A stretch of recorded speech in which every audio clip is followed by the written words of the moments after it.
But murder, on the other hand, has a 100% reporting rate, and that is why it's the most accurate tool to understand how safe a country is. And right now, the picture is not looking very rosy.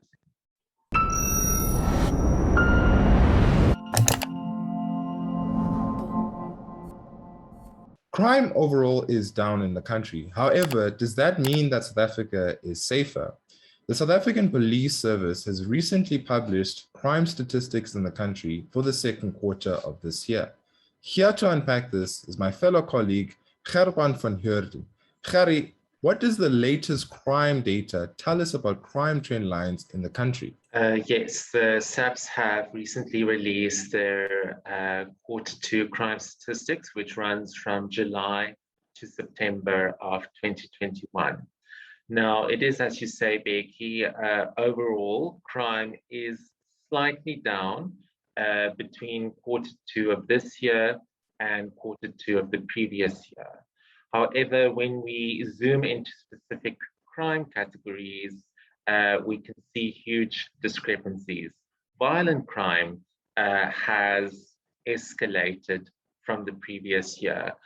For example, murder has increased by 20% from the previous year. And the biggest reason for that is that last year we had much stricter lockdown levels, which prevented or limited the opportunities for people to commit crime because it limited the movement of people.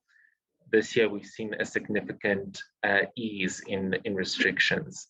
So the police have coined it as a normalization of crime trends instead of an escalation. However, there is actually cause for concern because when we look at the long-term trends, specifically at murder, we have seen that even prior to the pandemic, the murder rate has increased consistently for the last 5 or 6 years. And that's very worrisome because even though many other crime categories have seen significant decreases over the short and over the medium term, murder, on the other hand, is an outlier. And murder is a very, I would say it's the most important measure to understand how dangerous or safe a country is because it's the most reported crime category with a 100% reporting rate, whereas other crime categories are seeing reporting rates at much lower levels. For example, home robbery and housebreaking, only 50% of households that experience those types of crimes actually reported the crime to the police. But murder, on the other hand, has a 100% reporting rate, and that is why it's the most accurate tool to understand how safe a country is. And right now, the picture is not looking very rosy. Enjoying this analysis? Click here to sign up for our 30-day free trial for more content from the CIA. That is quite concerning there, Gerry, that when looking at the murder rates, it is actually increasing, whereas with other categories, such as what you've mentioned, house robbery, it appears to be in the decline, largely due to the underreporting. Now, with that underreporting there, Gerry, would you say that the reason behind the underreporting of certain categories is largely due to the decline in public's confidence in the police service? Definitely. We've actually seen a consistent decline in the public's perceptions or views of the police in terms of their ability to fight crime. And I think the July riots of KwaZulu-Natal and Gauteng earlier this year demonstrated how ill-prepared or underprepared our police force are to effectively combat crime. Now, the South African Human Rights Commission are conducting investigations into the July riots, and many of the SAPS members who have provided testimonies have said that the reason the police struggled to bring the riots under control was because of the lack of resources. But I think that the problem runs much deeper than that. For example, the Institute of Security Studies found that between 2000 and 2010,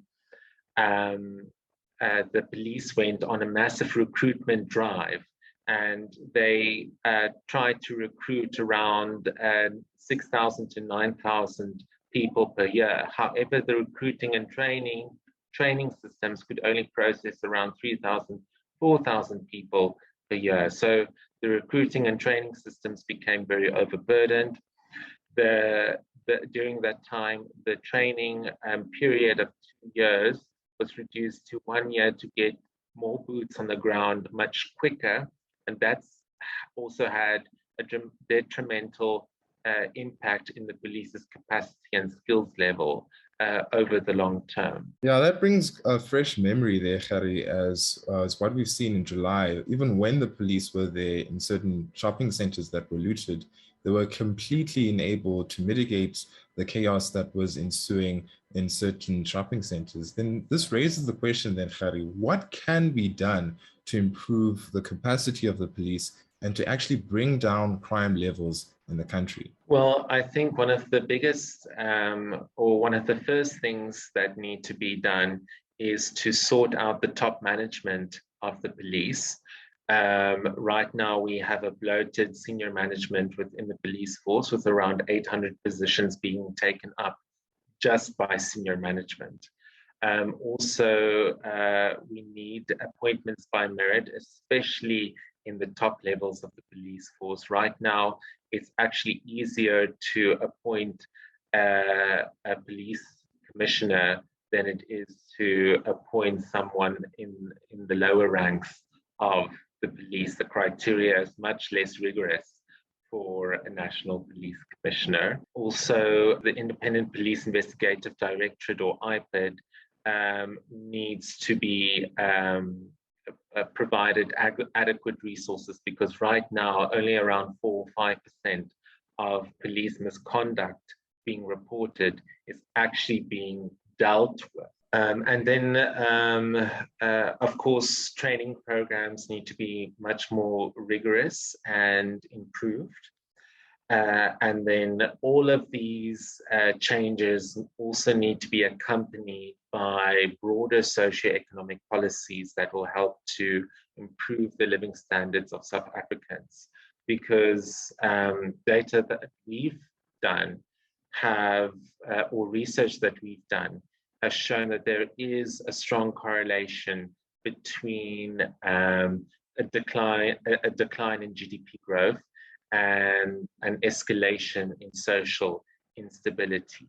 Indeed, Gerrie, and thank you for your analysis. There's a lot that we do at the CRA beyond the videos that you see on our YouTube channel. We write reports, both informal and formal, and we host webinars, of which one is coming up on the 1st of December, this Wednesday, chaired by Dr. Frans Corneer and John Endres. In order to have access to that, as well as exclusive analysis from Gerrie, as well as the team from the CRA, you would need to become a client of the CRA. And to do that, please click on the link below to our 30-day free trial. Until next time, take care.